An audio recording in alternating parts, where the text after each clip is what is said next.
Fellow citizen, please lend me your ears and concentration for just 4 minutes. Now, for several years now, I've had the privilege and blessing of traveling, working with professionals and educating students across the world. UK, China, Singapore, Malaysia, South Africa, Greece, and counting. However, ever so often, I engage in soul-searching thoughts on Africa, Nigeria, our homeland, and the black race in general. You see, I can't seem to work out why, despite abundant human and natural resources and exemplary achievements of Nigerian professionals abroad, our nation remains backward in all indices of human progress.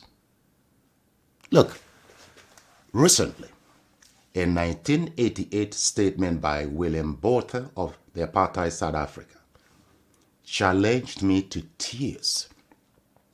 Now, he said, black people cannot rule themselves because they don't have the brain and mental capacity to govern a society. You give them guns, they'll kill themselves. Give them power, they will loot the treasury. Give them independence and democracy, they will use it to promote tribalism, ethnicity, bigotry, hatred, killings, and wars. Now, fellow citizen, let me challenge you. Have you, your leaders or government, proved this racist South African wrong since the statement in 1988? Think about that.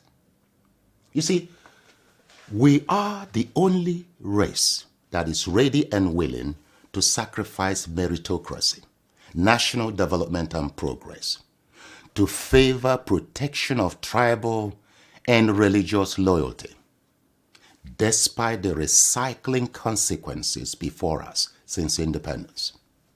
Take a look at the literacy rate of Nigeria. At 62% national average for adults in general, and 65.1% for young adults of 15 to 24.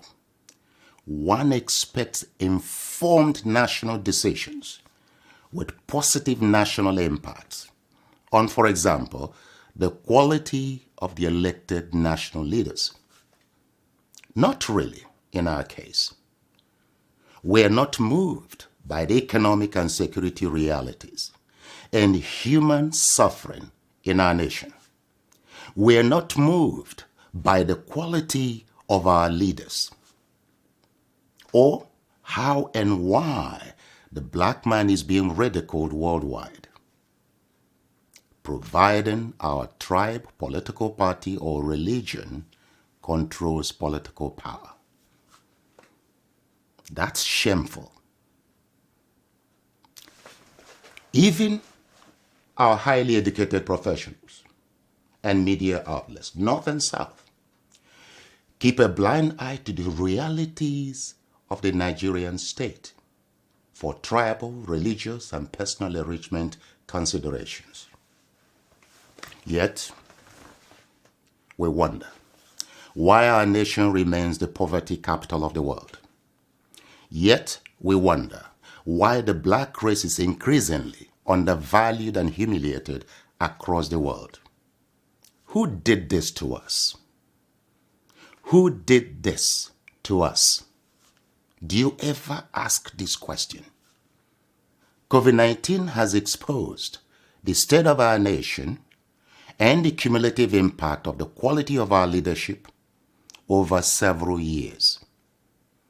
Our leaders are repeating the errors of 500 years ago when our kings and military aristocrats sold our people into slavery for mirrors and gunpowder.